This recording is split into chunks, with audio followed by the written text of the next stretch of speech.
जय हिंद दोस्तों, मेरा नाम है जय और मैं आप सभी का एक बार फिर से वेलकम करता हूं आपके अपने YouTube channel the learning field पर। दोस्तों, आज इस वीडियो में हम बात करेंगे ARO ऑफिस यानी कि army recruiting office Ambala army rally भर्ती 2021 के बारे में। दोस्तों, इस वीडियो में इस आर्मी रैली भर्ती के बारे में हम डिटेल से बात करेंगे, जैसे कि इसकी इंपॉर्टेंट डेट्स यानी कि इसकी रैली की डेट क्या है, इसकी रजिस्ट्रेशन कब से स्टार्ट होंगे, यहाँ पर आपकी एज लिमिट क्या रहेगी, आपकी एजुकेशनल क्वालिफिकेशन क्या रहेगी, इसके अलावा आपका जो मोड ऑफ सिलेक्शन है वो क्या रहेगा।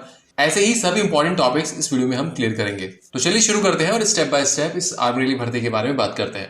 सबसे पहले आपको बता दें कि यहाँ पर कौन कौन से डिस्ट्रिक्ट्स के कैंडिडेट्स इस आर्मी रैली के लिए अप्लाई कर सकते हैं। तो यहाँ पर आपको बता दें कि अंबाला, कैथल, करनाल, कुरुक्षेत्र, यमुनानगर, पंचकुला और चंडीगढ़ डिस्ट्रिक्ट्स के जो कैंडिडेट्स है वो यहाँ पर इस आर्मी रैली भर्ती के लिए अप्लाई कर सकते हैं। इसके अलावा आपको बता दें कि ये जो आर्मी रैली होगी वो आपकी तेजली स्पोर्ट्स कॉम्प्लेक्स यमुनानगर में होगी। अब आगे बढ़ते हैं और बात करते हैं पोस्ट नेम के बारे में। तो यहाँ पर सोल्जर जीडी यानी कि general duty, soldier clerk, soldier एसकेटी यानी कि स्टोर कीपर टेक्निकल और इंडियन गोरखास के लिए सोल्जर जीडी की यहाँ पर पोस्ट है। अब बात करते हैं इसकी इंपॉर्टेंट डेट्स के बारे में। तो यहाँ पर आपको बता दें कि जो इसके ऑनलाइन रजिस्ट्रेशन है वो 8 अप्रैल 2021 से शुरू हो चुके हैं और इसके रजिस्ट्रेशन की लास्ट डेट है 22 मई 2021। अगर रैली की डेट की बात करें तो आपकी रैली स्टार्ट होगी 7 जून 2000 से लेकर 25 जून 2021 तक आपकी रैली चलेगी। आगे बढ़ते हैं और बात करते हैं इसकी एप्लीकेशन फी के बारे में। तो यहाँ आपको बता दें कि चाहे आप किसी भी कैटेगरी से बिलोंग करते हो, यहाँ पर किसी को भी कोई एप्लीकेशन फी नहीं देनी है। अब बात करते हैं आपकी उम्र के बारे में। तो यहाँ पर वो कैंडिडेट्स जो कि सोल्जर जनरल ड्यूटी के लिए अप्लाई करना चाहते हैं, तो यहाँ पर आपकी कम से कम उम्र 17.5 साल और अधिकतम उम्र आपकी 21 साल हो सकती है। और अगर आप सोल्जर क्लर्क या फिर soldier store keeper technical post के लिए अप्लाई करना चाह रहे हैं, तो यहाँ पर आपकी कम से कम उम्र 17.5 साल और अधिकतम उम्र आपकी 23 साल तक हो सकती है। और इंडियन गोरखास सोल्जर जीडी के लिए कम से कम उम्र 17.5 साल और अधिकतम उम्र 21 साल तक हो सकती है। तो ये हो गई आपकी एज लिमिट। अब हम बात करेंगे यहाँ पर आपकी एजुकेशनल क्वालिफिकेशन के बारे में। तो यहाँ पर अगर आप सोल्जर जीडी पोस्ट के लिए अप्लाई कर रहे हैं तो आपको कम से कम 10वीं पास होना जरूरी है। और ध्यान रहे, ये जो आपने 10वीं पास करी है इसमें आपके एग्रीगेट 45% मार्क्स होने चाहिए और हर सब्जेक्ट में कम से कम 33% मार्क्स होने जरूरी है। और ऐसे कैंडिडेट्स जिन्होंने 10th पास ऐसे बोर्ड से की है जहां पर ग्रेडिंग सिस्टम है, तो यहाँ पर आपको बता दें कि आपका हर सब्जेक्ट में डी ग्रेड होना जरूरी है और एग्रीगेट आपका C2 ग्रेड होना जरूरी है। अब बात करेंगे सोल्जर क्लर्क और स्टोर कीपर टेक्निकल पोस्ट के लिए क्वालिफिकेशन के बारे में। तो यहाँ पर आपको 12th पास होना जरूरी है। और ध्यान रहे, जो आपने 12th पास करिए, चाहे वो आपने आर्ट्स में करिए, कॉमर्स में करिए, साइंस में करिए, सभी कैंडिडेट्स के लिए अप्लाई कर सकते हैं। लेकिन आपके यहाँ पर कम से कम एग्रीगेट 60% मार्क्स होने जरूरी है और हर सब्जेक्ट में 50% मार्क्स होने जरूरी है। इसके अलावा 12th में आपके मैथ्स, अकाउंट, बुक कीपिंग और इंग्लिश में कम से कम 50% मार्क्स होने जरूरी है। तो ये हो गई सोल्जर क्लर्क और स्टोर कीपर टेक्निकल पोस्ट के लिए क्वालिफिकेशन। और जो इंडियन गोरखा सोल्जर जीडी के पोस्ट के क्वालिफिकेशन की बात करें तो यहाँ पर आपको सिंपली 10th पास होना जरूरी है। आगे बढ़ते हैं और बात करते हैं इसके मोड ऑफ सिलेक्शन के बारे में। तो मोड ऑफ सिलेक्शन में यहाँ पर आपके कुल 4 स्टेप्स हैं। पहला PFT यानी कि फिजिकल फिटनेस टेस्ट, इसके बाद आपका होगा PMT यानी कि फिजिकल मेजरमेंट टेस्ट, उसके बाद आपका होगा मेडिकल टेस्ट, फिर फाइनल होगा आपका रिटन एग्जामिनेशन। तो सबसे पहले बात करते हैं PFT यानी कि फिजिकल फिटनेस टेस्ट। PFT में यहाँ पर आपके कुल 4 टेस्ट होते हैं। पहला आपका 1.6 किलोमीटर की रनिंग, दूसरा बीम यानी कि पुलअप्स, इसके बाद होता है आपका 9 फीट डिच और फिर होता है आपका जिगजैग बैलेंस। तो PFT में सबसे पहले बात करेंगे 1.6 किलोमीटर रनिंग की। तो यहाँ पर आपको 1.6 किलोमीटर की रनिंग अगर आप 5 मिनट 30 सेकंड के अंदर कंप्लीट कर लेते हैं तो आपको ग्रुप फर्स्ट में रखा जाता है और आपको 60 में से 60 मार्क्स दिए जाते हैं। और अगर आप ये रनिंग 5 मिनट 31 सेकंड से लेकर 5 मिनट 45 सेकंड के बीच कंप्लीट करते हैं तो आपको 60 में से 48 मार्क्स मिलते हैं। और अगर आप रनिंग कंप्लीट करने के लिए 5 मिनट 45 सेकंड से ज्यादा का टाइम लेते हैं तो आपको बाहर कर दिया जाता है। 1.6 किलोमीटर रनिंग के बाद आपका अगला टेस्ट होता है बीम यानी कि पुलअप्स। यहाँ पर आपको प्रॉपर वे में 10 पुलअप्स निकालने होते हैं। अगर आप 10 पुलअप्स प्रॉपर वे में निकाल पाते हैं तो आपको 40 में से 40 मार्क्स मिलते हैं। अगर आप 9 पुलअप्स निकाल पाते हैं तो आपको 33 मार्क्स मिलते हैं। अगर आप 8 पुलअप्स निकाल पाते हैं तो आपको 27 मार्क्स मिलते हैं। 7 निकाल पाते तो 21 और 6 पुलअप्स निकाल पाते हैं तो आपको 16 मार्क्स मिलते हैं। लेकिन वो कैंडिडेट्स जो कि 6 पुलअप्स भी नहीं निकाल पाते हैं तो उनको डिस्क्वालीफाई कर दिया जाता है। बीम यानी पुलअप्स टेस्ट के बाद आपका PFT में अगला टेस्ट होता है 9 फीट डिच। यहाँ पर एक 9 फीट का लंबा गड्ढा होता है जो कि आपको कूदना होता है। और आपको बता दें कि इस टेस्ट में कोई आपके मार्क्स ऐड नहीं होते हैं, लेकिन आपको क्वालिफाई करना जरूरी होता है अगले स्टेप्स में जाने के लिए। 9 फीट डिच के बाद PFT में आपका अगला टेस्ट होता है जिगजैग बैलेंस। ध्यान रहे, यहाँ पर भी कोई मार्क्स ऐड नहीं होते, लेकिन यहाँ पर भी आपको क्वालिफाई करना जरूरी होता है। तो ये हो गया आपका PFT क्लियर करने के बाद आपका अगला स्टेप होता है PMT यानी कि फिजिकल मेजरमेंट टेस्ट। PMT में आपका हाइट, वेट और चेस्ट का मेजरमेंट किया जाता है। तो स्क्रीन पर आप टेबल देख पा रहे होंगे।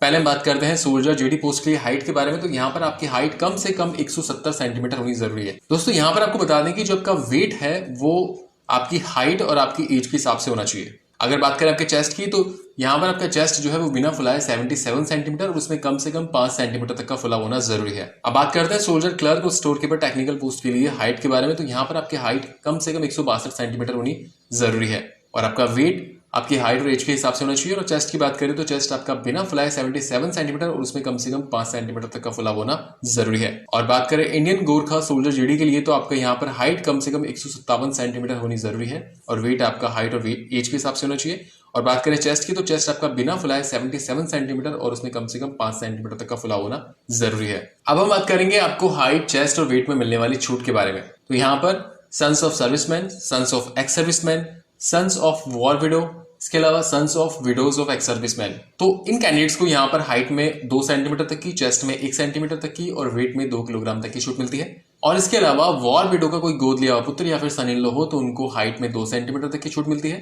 चेस्ट में 1 सेंटीमीटर की और वेट में 2 किलोग्राम तक की छूट मिलती है। इसके अलावा दोस्तों ऐसे स्पोर्ट्स पर्सन जिन्होंने अपने इंडिया कंट्री को इंटरनेशनल लेवल पर या फिर अपने स्टेट को नेशनल लेवल पर रिप्रेजेंट किया हो और उन्होंने कोई मेडल जीता हो किसी इंडिविजुअल इवेंट के अंदर, उन्होंने या फिर उन्होंने 8th पोजीशन हासिल की हो। इसके अलावा अगर आपने कॉलेज या फिर यूनिवर्सिटी को इंटर यूनिवर्सिटी चैंपियनशिप में रिप्रेजेंट किया है और आपने कोई मेडल जीता है किसी इंडिविजुअल इवेंट में, या फिर आपने 6th पोजीशन हासिल की टीम इवेंट में, या फिर आपने अपने स्टेट को नेशनल लेवल पर खेलो इंडिया गेम्स के अंदर रिप्रेजेंट किया है और आपने कोई इंडिविजुअल इवेंट में मेडल जीता है, या फिर आपने जो है टीम इवेंट में 6th पोजीशन हासिल की है, या फिर आपने अपने डिस्ट्रिक्ट को स्टेट लेवल पर रिप्रेजेंट किया है और आपने किसी इंडिविजुअल इवेंट में मेडल जीता है, या फिर आपने टीम इवेंट में 4th पोजीशन हासिल की है, या फिर आपने अपने स्टेट स्कूल टीम को इंडिया स्कूल गेम्स फेडरेशन के गेम्स में रिप्रेजेंट किया है और आपने कोई इंडिविजुअल इवेंट में कोई मेडल जीता है, या फिर टीम इवेंट में आपने कोई 6th पोजीशन हासिल की है, तो यहाँ पर आपको हाइट में 2 सेंटीमीटर तक की छूट मिलती है, चेस्ट में 3 सेंटीमीटर तक की छूट मिलती है और वेट में 5 किलोग्राम तक की छूट मिलती है। तो दोस्तों ये हो गई पीएमटी में मिलने वाली छूट। मॉडल सिलेक्शन में आपका अगला स्टेप होता है मेडिकल एग्जामिनेशन। दोस्तों यहाँ पर आपको बता दें कि इंडियन आर्मी रेली भर्ती के जो मेडिकल एग्जामिनेशन होता है उसका सेपरेट वीडियो हमने बना रखा है, उसका लिंक आपको इस वीडियो के डिस्क्रिप्शन में मिल जाएगा, तो वहां से वो आप वीडियो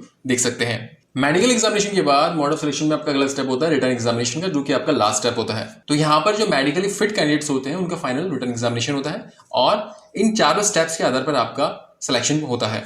तो ये हो गया आपका मोड ऑफ सिलेक्शन।